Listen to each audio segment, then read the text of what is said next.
Okay, we'd like to welcome you to the video recording for the Integrated Programs Quarter 4 and Annual Report and Early Literacy Quarter 4 and Annual Report. My name is Tori Higgins, and I work on the Grant Management and Monitoring team within the Office of Education, Innovation, and Improvement. And I'm joined by my colleague, Leanne, and I'll let her introduce herself. Hello, my name is Leanne Mall, and I work on the early literacy team within the Office of Teaching, Learning, and Assessment. Thanks, Leanne.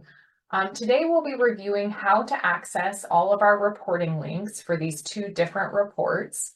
We're going to be reviewing the reporting requirements for the Quarter 4 and annual report and how to submit each of the reports. So first, I'm going to review the process for the integrated programs, and then I'm going to turn things over to Leanne to walk through the reporting requirements and process for early literacy. We want to remind you all that for the 23-25 biennium, integrated programs and early lit reporting will remain separate on the RAD. However, we are aligned on our due date of November 30th, and we're working towards full integration for the 25-27 biennium. So first, we're going to take a high-level look at the reporting requirements for each of these reports. For the integrated programs for Quarter 4 and annual report, we require you to report on expenditures from April 1st through September 30th. We ask that you update your progress marker ratings and you complete your narrative responses to the annual report questions. And we want to note that annual report questions and responses must be posted on your website, and they need to be presented to your governing board. And then draft board minutes must be submitted to ODE, although board approval is not required. And then separately for the early literacy Q4 and annual report, you are required to report on the amount spent between April 1st and June 30th. You are updating your early literacy inventory, which has been pre-populated with information from your application, and to answer the fidelity of implementation questions that are in the literacy inventory. You are required to provide student outcomes for high dosage tutoring and extended learning if you implemented those with your early literacy funds. And finally, to provide evidence that teachers are participating in professional development and coaching. And we're going to go into detail about all of these requirements during this video. So first, we're going to get into how do I access my reporting dashboard? So I'm going to actually switch over to the live mockup of the RAD. So hopefully you all are pretty familiar with this Smartsheet dashboard. This is the Integrated Programs Reporting and Application Dashboard, or what we've nicknamed the RAD. So this is the same link that you've been using since your application submission and the same link we used for all prior reporting this year. This is a Smartsheet dashboard that's personalized to your district, charter school, or YSEP JDEP. And if you have any changes to staffing over the past few months, you can give new folks access by submitting a contact info update form, which is found at the very bottom of this RAD. So for reporting purposes, we are going to scroll to the purple reporting section for the integrated programs. Here, you are going to find 3 links to complete your Quarter 4 and annual report. You want to go to your current reporting window section, and you'll see your 23-24 budget and reported spent link, your progress markers link, and then a new link that's your annual reporting questions. I just want to note in this example, I'm acting as the Wooden Spoon School District, who has a sponsored charter, which is the Wooden Fork Charter. So therefore, I can see both the district and the charter reporting links here. I also want to note that sponsored charters who applied with their district do not need to complete a separate annual report questions link. So that's why there's only one link appearing here. So the district should work with their sponsored charters, collaborate with them on answering those questions together. And then similarly, these annual report questions will only need to be approved by the district's board, not separately by a charter board. So I'm going to go ahead and click first into this 23-24 budget and reported spend link.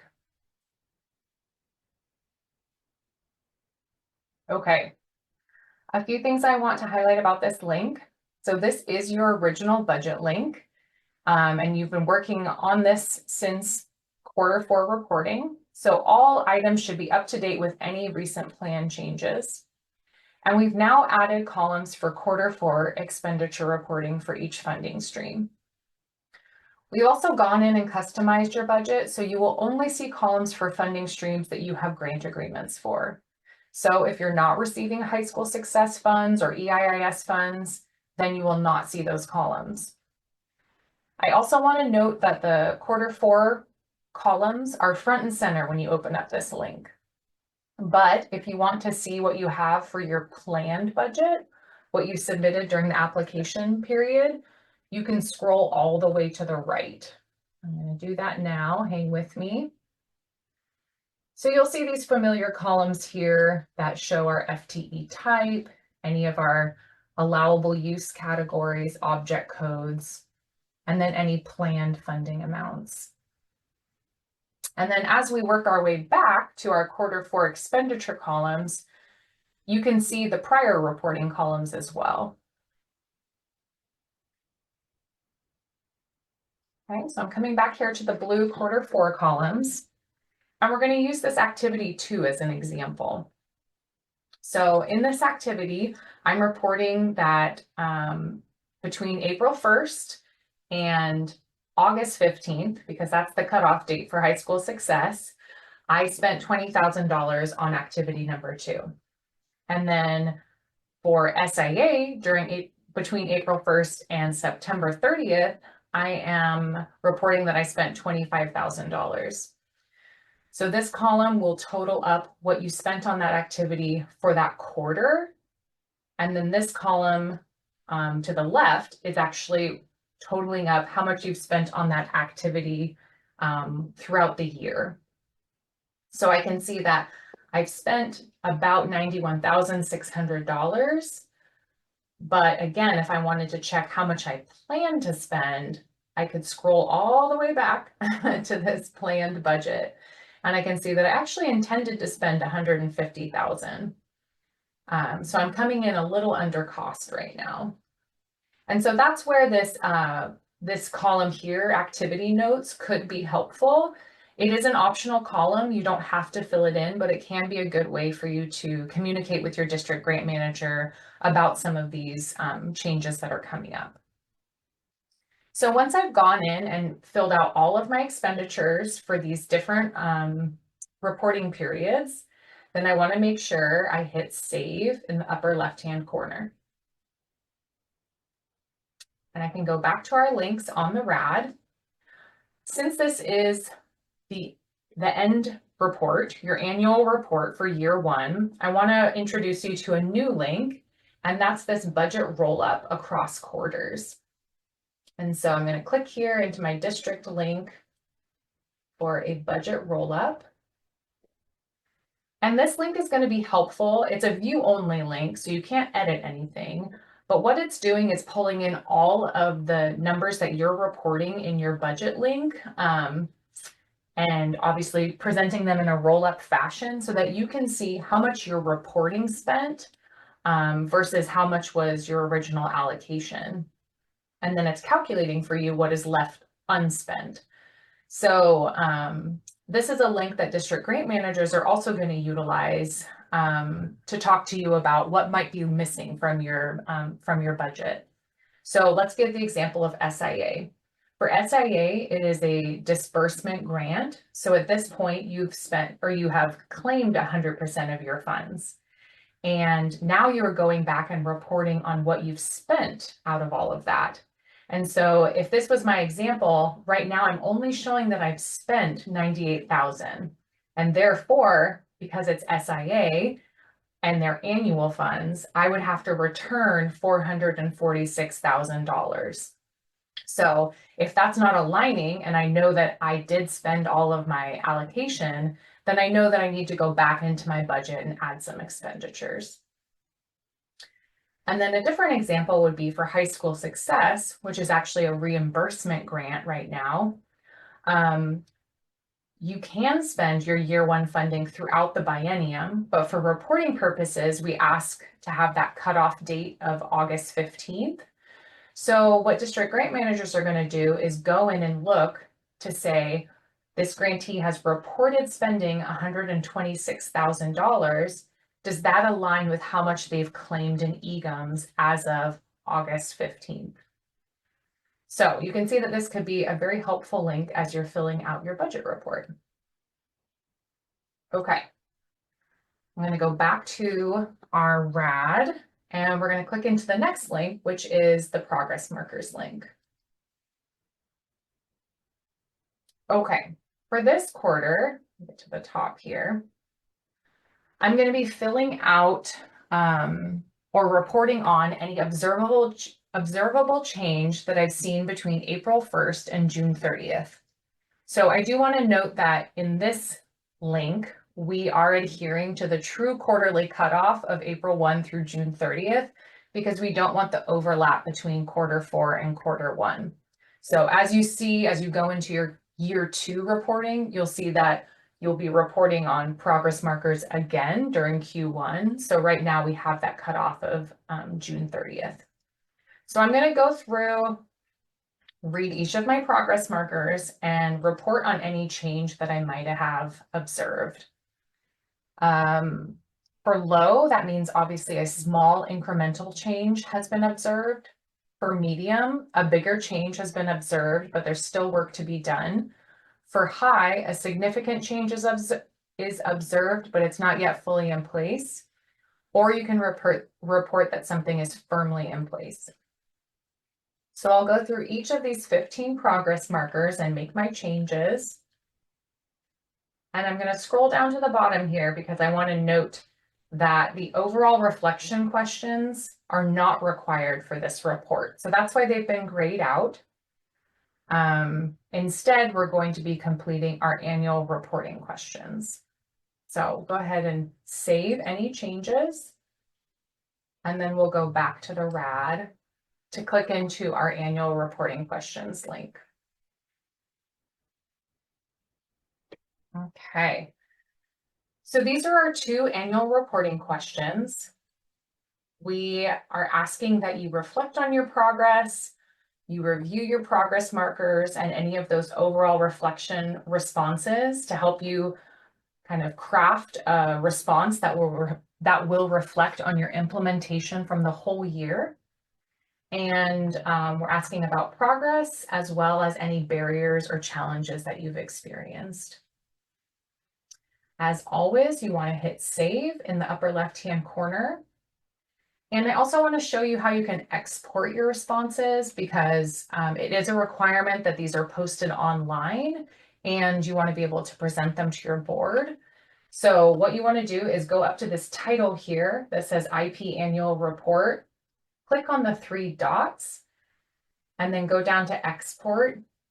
And I would recommend that you export to Excel, because then you're going to have more flexibility for formatting. So if I end up typing a long response here in my first annual report question, you know, I can make the window larger. I could even decide to delete column D. So I can really work with it before I decide to, you know, finalize, format, change to PDF. Okay, so now I have worked my way through these 3 links for integrated programs, quarter 4 and annual report. And we're going to go ahead and submit. So let's go through the submission form. So I'm going to select my applicant or grantee name. I'm going to select the quarter that I'm submitting for and type in my email address. We also ask whether you've engaged in a plan change during this quarter. So I can say, no, everything's the same, or I can indicate that I've have an activity change or a strategy outcome change. These next couple of questions are new for annual reporting. So we have a couple assurances. One is asking you if you've reviewed progress towards meeting the LPGTs in your grant agreement. So you're just verifying that you have, or if you are not receiving SIA funds, then it's going to be not applicable, or you might be a smaller grantee who's not required to have LPGTs. So you would click that box. The other assurance is related to high school success administrative cost.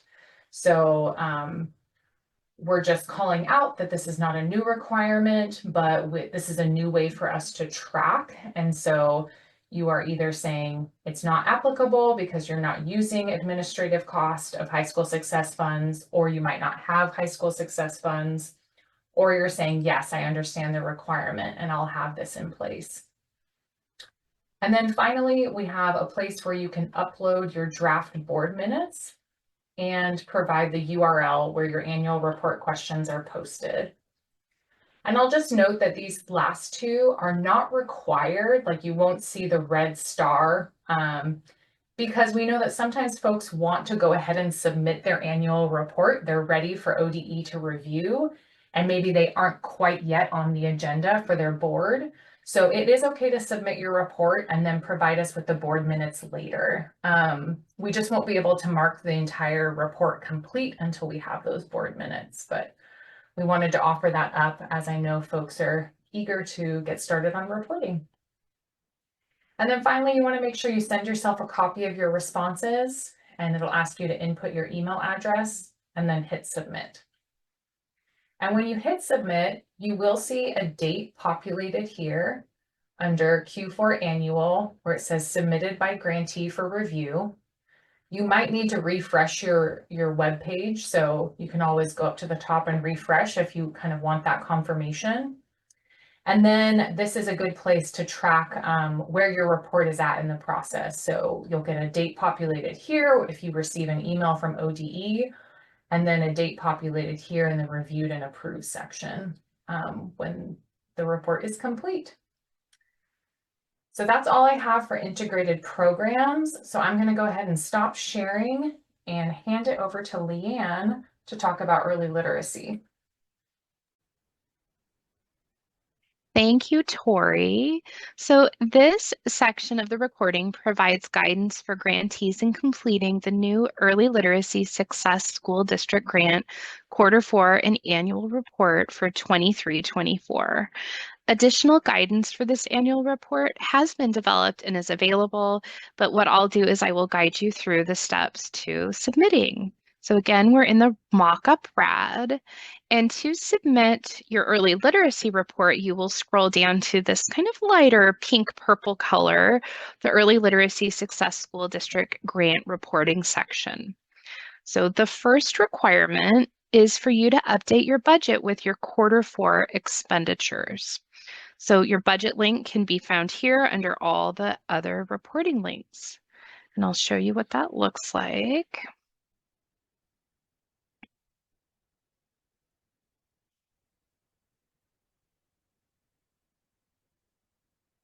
So the budget link shows your updated and finalized budget from the application that you submitted earlier this year.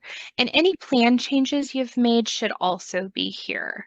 So you'll see there's a column for Q4 spent.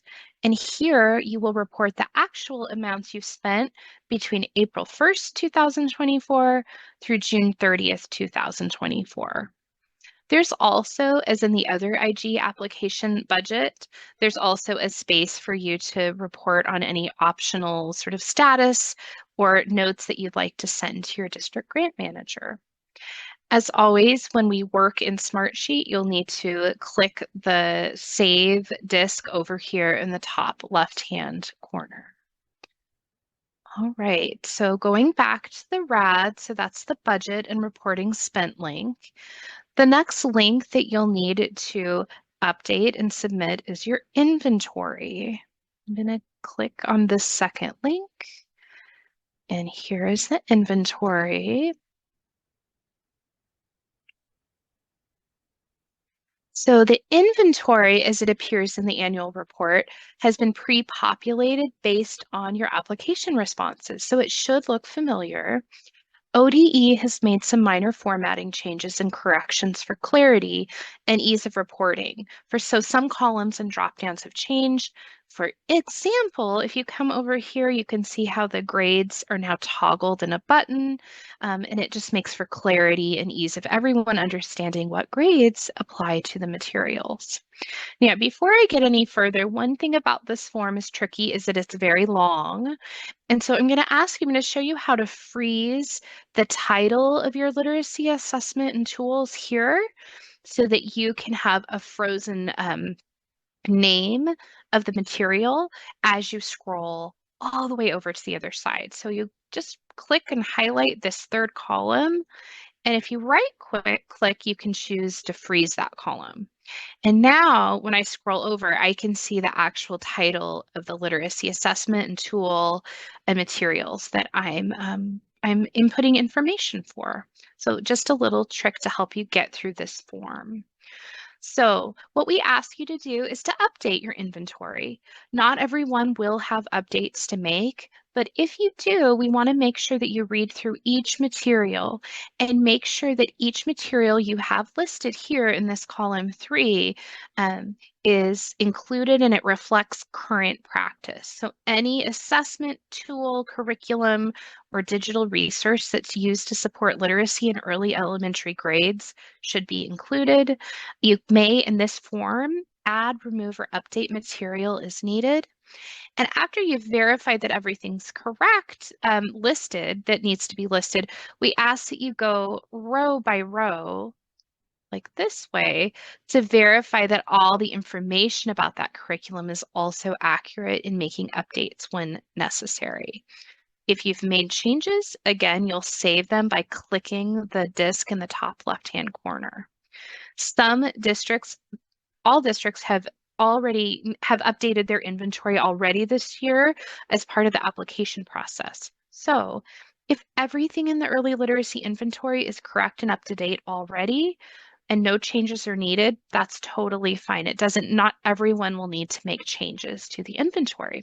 However, when you're finished with your inventory update, instead of exiting the document, you'll actually scroll all the way to the right to this section here that starts with access to materials 2023-2024. And this section is what we call the fidelity of implementation reporting questions. These are new columns within the inventory, and they appear here and they go all the way through to the end here where it says percent implementation 2023 to 2024. So these questions are all drop downs.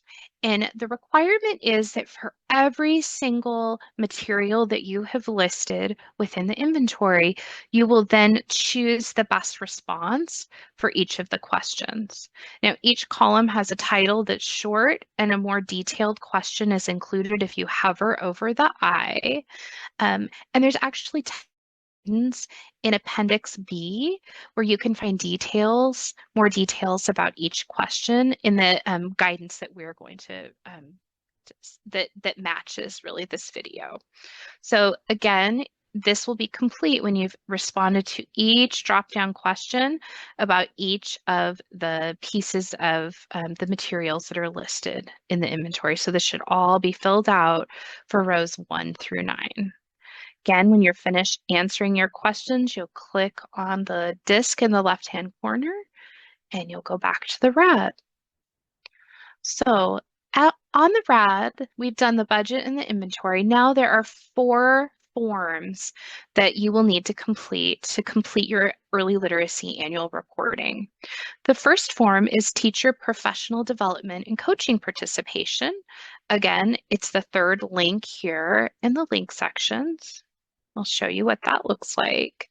So this reporting form requires grantees to report on the number of elementary grade teachers in your district or charter school who received professional development and coaching in research-aligned literacy strategies, both in total and by or disaggregated by grade level. Now, the performance period for this is October 1st, 2023, when the grant began, and June 30th, 2024. So you'll follow the instructions in the form. You'll fill in each blank cell with the requested data.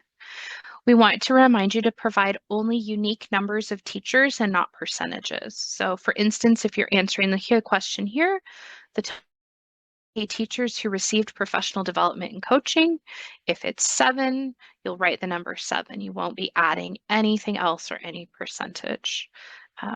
So that is that form. And again, that is required for all grantees. Now, the final 3 forms that we'll talk about are the place where you'll report student participation and outcome data. And I'd like to clarify that outcomes for the purpose of this grant reporting is growth in the student growth assessment that you submitted as part of the early literacy inventory. Now, for details about how to determine these outcomes based on your individual student growth assessment, we have a section called Appendix C in the Early Literacy Annual Reporting Guidance that you'll want to refer to help you fill out these forms. But for now, I'll give you the overview of how to complete these forms. So you'll notice we're asking for allowable use information about high dosage tutoring at the district level, extended learning at the district level, and then extended learning at the individual school level. Just like for professional development and teacher professional development and coaching, the performance period that we're looking for is student outcomes and participation between October 1st, 2023 and June 30th, 2024. Now, the high dosage tutoring and extended learning district level forms are identical, so I'm just going to show you one. When you get into the form, you'll notice it's pretty short. You'll select your district, you'll write your name and your phone number and your email, and you have 3 choices. I'm going to start with districts who are not yet implementing extended learning or implementing high dosage tutoring. If you're not implementing, you can choose that here and you click submit. And that will tell us that you don't have any growth, student growth or participation outcomes to report because you're not yet implementing. Secondly, some districts may be implementing, but you don't have the outcome data for whatever reason, and that is fine. But so you'll choose yes, but we have student participation data only, and you will scroll down and enter only the questions that ask about participation, which is every other question, and these are disaggregated by student groups. For the questions about growth, if you do not have the information, if you only have participation information, you'll be entering NA, like here, to show that you don't have a numerical number to show how many students demonstrated growth. So that is only if you have participation data, but not growth data. The last section, if you're implementing and you have growth data and you also have participation data, you'll choose yes, and then you'll fill out every question with a number. Again, we want to ask you to please just put numbers in each field, the unique number of students, and not percentages. Another trick for these trick for these forms is that these forms won't save until you submit them. And you can see it's quite a bit of data. There's both grade level and focal student group data. So we ask that it's really recommended that you have all your data ready to enter before you start entering it into the form. So have it in another document, and then you can enter it in one sitting and submit. Again, we encourage you to get a copy of your responses. And finally, so that's the district level data. That's for all students participating in extended learning and high dosage tutoring at the district level. Now, the statute requires that we also collect school level data for extended learning. So that is this last form.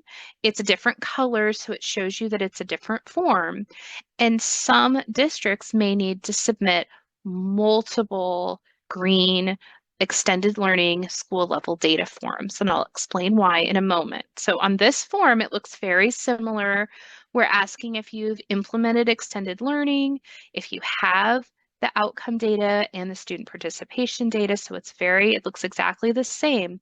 However, for each of these green forms, you will need to submit one form for every school that had students participating in extended learning. For example, if your district has 5 schools and students from 3 schools participated in extended learning, you will submit 3 different forms to show that students from those 3 different schools participated in extended learning. Now, there are some groups that are exempt from submitting this form. Charter schools, because you are considered one building, you only have to complete the district level form. Also, small districts that only have one elementary school do not need to complete this form. You only need to complete a district level form. However, if you are a district that has more than one elementary school and you had students from one elementary school participate in extended learning, you will still need to fill out both forms. Now, this form is also very long. If you select yes, you have student outcome data and participation data, you will be entering it disaggregated for focal student groups and by grade levels. If your school has more than 10 elementary schools, you can reach out to your district grant manager or the early literacy team, and we will provide a form that you can fill out, or excuse me, a sheet that you can fill out that'll kind of ease in the reporting requirements for this particular school level data.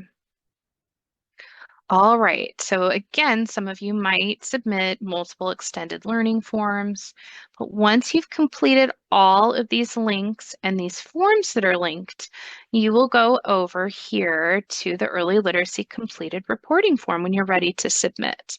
So this will notify your district grant manager you've submitted the form, and we only ask that you double check that all these links are complete. And if they are, you can click here. And also we ask that if you're not reporting any expenditures in your budget, if you left your budget blank because you haven't spent money in Q4, which is April 1st through June 30th, 2024, you'll click here to let your district grant manager know that you didn't forget to do your budget. You're just not reporting any expenditures. And as in your other form, you'll enter your name. There's also a place to let us know if you're adding or removing an early literacy activity, and we'll be in touch about that. And you can add those plan change details, and then you'll submit. Now, if you have any questions at all regarding accessing or submitting this early literacy report or the other integrated guidance reports, please reach out to your district grant manager. We are here to support you. Great, thanks, Leanne. And we also want to mention that we are going to have office hours throughout the months of September, October, and November. So that's another resource to help support you all in completing these annual reporting forms. So those times and dates will be released in our monthly aligned message. So please stay tuned. But we appreciate you watching this video and best of luck. And we are here if you need us. Thank you.